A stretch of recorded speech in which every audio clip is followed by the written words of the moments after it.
한 장의 사진이 있습니다. 2008년 9월 뉴욕 맨해튼 중심부에서 찍힌 그 사진 속엔 정장 차림의 직장인들이 박스를 들고 거리로 쏟아져 나오고 있었죠. 160년 가까이 이어져 온 투자은행의 역사가 단 하루 만에 끝났고 그 여파로 전 세계 금융시장이 동시에 무너져 내렸습니다. 퇴직자들의 연금은 증발했고 평범한 가정의 내 집 마련의 꿈은 악몽으로 바뀌었죠. 흥미로운 건 이 모든 참사가 고작 한 줄짜리 믿음에서 비롯됐다는 사실입니다. 부동산 가격은 절대 떨어지지 않는다. 바로 이 단순한 착각 하나가 세계 경제를 나락으로 밀어넣은 최초의 방아쇠였던 셈이죠. 지금부터 2008년 그 대재앙의 전말을 함께 들여다보겠습니다.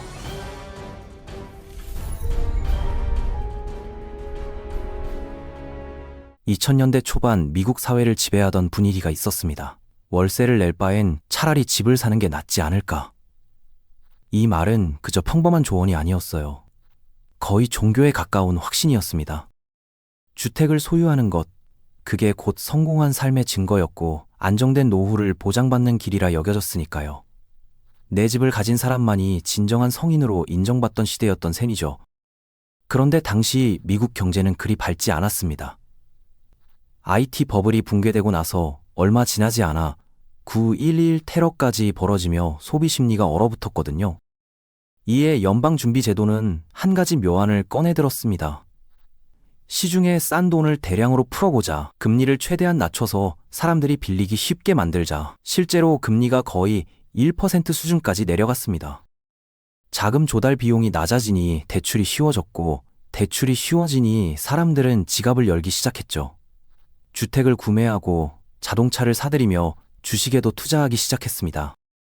그 순간부터 미국 전역에서 일종의 국민놀이가 시작됐어요. 바로 집 구입 경쟁이었습니다. 연간 소득이 4만 달러에 불과한 평범한 직장인도 50만 달러짜리 주택을 매입할 수 있었습니다. 심지어 아르바이트로 생계를 꾸리는 청년에게도 대출 승인 도장이 찍혔어요. 금융기관들은 이렇게 말했죠. 소득 증명이 어렵다고요? 문제 없습니다. 정규직이 아니라고요? 상관없어요. 어차피 부동산 가격은 계속 상승하니까요. 이런 대출에는 별명도 있었습니다. 닌자론이라는 이름이었는데 이건 노 인컴, 노 잡, 노 에셋의 약자였어요. 말 그대로 소득도 없고 직장도 없으며 자산도 없는 사람들에게 돈을 빌려주는 상품이었던 겁니다. 지금 기준으로 보면 상식밖의 일이지만 그 시절엔 이게 통했습니다. 은행이 돈을 빌려주면 사람들은 그 자금으로 주택을 매입했고 주택 가격이 오르면 그걸 담보로 또다시 대출을 받아냈죠. 그 당시 주택을 산다는 건 단순히 거주할 공간을 마련하는 행위가 아니었습니다. 돈을 벌어들이는 수단을 확보하는 일이었어요. 모두가 부유해질 수 있을 것만 같았습니다. 가격이 계속 상승하는 동안에는 그 누구도 멈출 생각을 하지 않았죠. 하지만 이런 대출 상품들은 사실상 시한폭탄이나 다름없었습니다. 안정적인 소득이 없는 사람들에게 거액을 빌려줬으니 조만간 상환 불가능한 상황이 올 게 뻔했거든요. 문제는 금융기관들이 이 사실을 너무나 잘 알고 있었다는 점입니다. 그래서 그들은 교묘한 방법을 고안해냈어요. 부실한 대출 채권들을 대량으로 모아서 하나로 묶은 다음 이건 매우 안전한 투자 상품입니다 라고 포장해서 판매하기 시작한 겁니다. 그 이름이 모기지 담보부증권, 즉 MBS였죠. 겉으로 보기엔 멋지게 포장된 선물 세트 같았지만 안을 들여다보면 이미 상한 과일로 가득했던 셈입니다. 그런데도 신용평가 기관들은 최고 등급을 매겨줬습니다. AAA 등급입니다. 완벽하게 안전해요. 왜 그랬을까요? 평가 수수료를 바로 그 은행들로부터 받았기 때문이죠. 음식 비평가가 식당 주인에게 돈을 받으면서 이 집은 최고급 레스토랑입니다 라고 극찬하는 것과 다를 바 없었습니다. 월가의 금융인들은 환호성을 질렀습니다. 이제 이 상품을 전 세계 투자자들에게 팔아치우자. 부실 채권이 포장되어 팔리고 그걸 다시 재조합해서 또 팔고 그걸 매입한 은행들은 더 큰 규모의 투기를 벌였습니다. 그 상품의 이름도 거창했습니다. CDO, 즉 부채 담보 부증권이란 것이었죠. 이건 마치 상한 고기를 갈아서 다시 패티로 만든 뒤 햄버거로 판매하는 것과 같았어요. 겉모습은 멀쩡해 보였지만 속은 완전히 썩어 있었던 겁니다. 이제 이걸 세계 각국의 투자자들에게 판매하자. 이것이 바로 탐욕의 시스템이었습니다. 위험성은 은폐하고 포장만 바꿔서 자금을 순환시킨 다음 거액의 보너스를 챙기고 다시 순환시키는 구조였죠. 말하자면 돈으로 굴리는 마술 공연과도 같았습니다. 2006년 거품은 정점에 도달했습니다. 옆집이 불과 반년 만에 주택 가치가 2배로 뛰었고 모두가 하루라도 빨리 집을 사야 한다고 확신했어요. 그런데 어느 순간부터 이상한 현상이 나타났습니다. 부동산 가격이 더 이상 오르지 않는 거예요. 그리고 얼마 지나지 않아 하락하기 시작했습니다. 사람들은 믿으려 하지 않았습니다. 말이 안 돼. 부동산은 항상 올랐잖아. 하지만 그건 오랫동안 유지되어 온 착각에 불과했어요. 대출자들이 원금과 이자를 갚지 못하기 시작하자 압류된 주택들이 시장에 쏟아져 나왔고 공급량이 폭증했습니다. 결국 절대로 떨어질 리 없다던 부동산 가격이 하루가 다르게 폭락하기 시작했죠. 그 순간 월가의 젠가탑이 흔들리기 시작했습니다. 은행들이 매도하고 투자자들도 매도했으며 모든 것이 동시다발적으로 무너져 내렸어요. 위험을 분산시켰다고 믿었던 파생 상품들은 사실 서로의 발목을 붙잡고 있었던 셈이죠. 너무 복잡하게 얽혀 있어서 누가 누구에게 자금을 빌려줬는지조차 파악할 수 없는 상태였습니다. 그때 거대한 탑의 꼭대기에 있던 한 이름이 무너졌습니다. 리먼 브라더스였죠. 158년 역사를 자랑하던 거인이 단 하루 만에 사라졌습니다. 직원들은 박스에 개인 물품을 담아 거리로 나왔고 세계는 정지했어요. 리먼이 파산했다는 건 이제 그 누구도 안전하지 않다는 경고 신호였습니다. 리먼이 무너진 그 다음 날 은행들은 서로에게 자금을 대출해주지 않았습니다. 신용이 완전히 얼어붙었죠. 그리고 신용이 사라진 세계는 모든 것이 멈춰버리는 세계였습니다. 기업들은 직원들에게 급여를 지급할 수 없었고 직원들은 주거지를 잃었으며 은퇴자들은 평생 모은 연금이 한순간에 증발하는 걸 지켜봐야 했습니다. 경제의 혈액이 말라버린 겁니다. 유동성 위기였죠. 아이슬란드의 금융기관이 파산했고 런던 시장이 폭락했습니다. 뉴욕에서 남미 대륙까지 지구 전체가 금융 도미노 속으로 빠져들었어요. 그때 미국 정부는 선택의 기로에 섰습니다. 모든 기업을 파산하도록 내버려둘 것인가, 아니면 세금을 투입해서 구제할 것인가. 결론은 후자였습니다. TARF라는 부실 자산 구제 프로그램이 시행됐고 7천억 달러 규모의 구제 자금이 투입됐습니다. 은행과 보험사, 심지어 자동차 제조사까지 줄줄이 구제받았죠. 규모가 너무 커서 망하게 둘 수 없다. 투빅 투 페일이라는 논리였습니다. 하지만 국민들은 분노했습니다. 우리는 집을 잃었는데 저들은 보너스를 받는다고?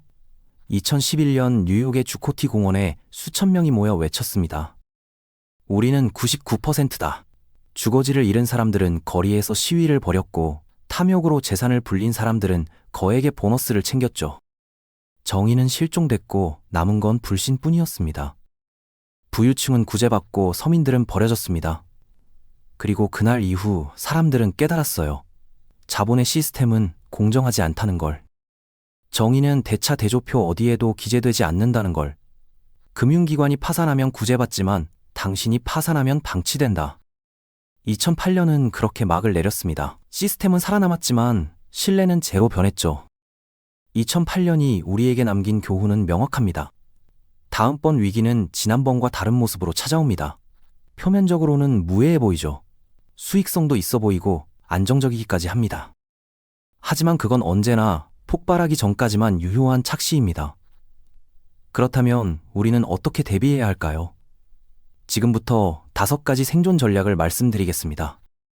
첫째, 자금의 흐름을 읽어야 합니다. 경제의 심장은 바로 자금의 순환이에요. 유동성이 막히면 신용이 얼어붙고 기업도 가게도 멈춰버립니다. 많은 분들이 금리만 주목하는데 진짜 핵심은 M1과 M2입니다. M1은 지갑 속 현금이나 바로 쓸 수 있는 통장 잔고를 말하고 M2는 여기에 정기 예금처럼 조금만 풀면 쓸 수 있는 돈까지 더한 개념이죠. 시중에 실제로 얼마나 많은 돈이 흐르고 있느냐를 보여주는 지표입니다. 왜 이게 중요할까요? M1은 경제의 맥박이고 M2는 경제의 체온이기 때문입니다. 이 두 수치가 급격히 떨어진다는 건 시장에서 돈이 말라가고 있다는 뜻이에요. 마치 강물이 서서히 메말라가는 것처럼 말이죠. 2008년 위기 직전 M2 증가율은 급격하게 하락했습니다. 그리고 지금 2022년 이후 다시 그때와 유사한 신호가 포착되고 있습니다. 시장에서 자금이 빠져나가고 있다는 신호죠. 이건 단순한 숫자가 아닙니다. 경제라는 거대한 강물이 서서히 메마르고 있다는 의미예요. 둘째, 초우량 기업을 미리 찾아두어야 합니다. 위기가 닥치면 모든 주가가 하락합니다. 우량 기업도 부실 기업도 함께 떨어지죠. 하지만 그 다음이 다릅니다. 진짜 좋은 기업은 다시 일어서고 나쁜 기업은 그대로 사라집니다. 그 차이를 결정짓는 건 단 하나, 바로 현금 흐름입니다. 위기 속에서도 버틸 수 있는 기업, 스스로 수익을 창출하며 유지되는 회사, 유통과 생산, 그리고 판매까지 직접 관리하는 기업 말이죠. 삼성전자 같은 경우가 대표적입니다. 이런 기업은 폭락의 순간에도 꺼지지 않아요. 그리고 회복기에는 누구보다 먼저 더 높이 올라섭니다. 지금의 가격보다 중요한 건 이 기업이 10년 뒤에도 존재할까? 라는 질문입니다. 셋째, 혁신의 방향을 예의주시해야 합니다. 모든 위기는 시대의 전환점이에요. IMF 이후엔 기술 기업들이 한국 경제를 주도했죠. 2008년 이후에는 애플과 페이스북이 세상을 바꿨습니다. 그럼 다음은 무엇일까요? 바로 AI와 전기차, 로봇, 그리고 에너지 전환입니다. 하지만 여기에도 함정이 있어요. 혁신의 중심에 있는 기업뿐만 아니라 그 혁신을 가능하게 만드는 기반 기업을 봐야 합니다. 즉, 칼을 휘두르는 사람보다 칼을 파는 사람이 더 오래 살아남는다는 뜻이죠. 도구와 인프라, 데이터와 플랫폼이 다음 시대의 진짜 금맥입니다. 넷째, 언론과 반대로 읽어야 합니다. 언론은 언제나 뒤늦거나 혹은 너무 이릅니다. 시장이 과열될 때는 더 오를 겁니다라고 말하고 시장이 폭락하면 끝났습니다라고 말하죠. 언론은 자본의 언어로 이야기합니다. 그래서 그들의 공포는 오히려 기회일 때가 많아요. 기억하세요. 지금 당장 사야 합니다. 라는 말이 넘쳐날 때는 고점이고, 끝났어요. 희망이 없습니다. 라는 말이 쏟아질 때가 바닥입니다. 언론의 어조가 달라지는 순간, 그게 바로 시장의 심리가 바뀌는 순간이에요. 다섯째, 금과 달러를 확보해야 합니다. 경제 위기의 본질은 유동성의 위기입니다. 그때 왕좌에 오르는 건 언제나 동일해요. 현금과 금 그리고 달러죠. 모든 것이 무너질 때 이 세 가지는 유일하게 당신을 지켜줍니다. 하지만 너무 많이 보유해서는 안 됩니다. 방어 수단으로만 활용해야지 공격 수단으로 쥐면 발이 묶입니다. 금은 전체 자산의 10%, 달러와 현금은 20% 내외면 충분합니다. 이건 도망가기 위한 돈이 아닙니다. 기회를 잡기 위한 준비금이죠. 경제가 무너질 때 현금을 가진 사람은 공포를 사들이고 그 공포가 진정될 때 가장 먼저 웃습니다. 경제 위기는 피할 수 없습니다. 그건 태풍처럼 주기적으로 찾아와요. 다만 그 태풍을 맞이하는 우리의 자세가 다를 뿐이죠.